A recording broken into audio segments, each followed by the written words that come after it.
नमस्कार, ABN news live Marathi channel मध्ये आपले स्वागत. आपण बघत आहात ABN news live Marathi.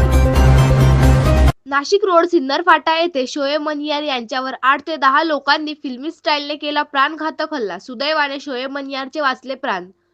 Nashik road Sinnar फाटा येथे 13 डिसेंबर रोजी दुपारी 3:30 वाजेच्या सुमारास साजिद मनियार व आदिल मनियार यांच्यासह 5 ते 6 लोकांनी आपल्या चारचाकी वाहनातून येऊन घोटी येथील रहिवासी शोएब मनियार यांना सिन्नर फाटा येथे अगदी फिल्मी स्टाईलमध्ये आपल्या चारचाकी वाहनाने धडक दिली. वाहनाच्या धडकेत शोएब मनियार जमिनीवर कोसळल्यावर साजिद मनियार व त्यांच्या साथीदारांनी शोएब मनियार यांच्यावर प्राणघातक हल्ला करून त्यांना जबर मारहाण केली.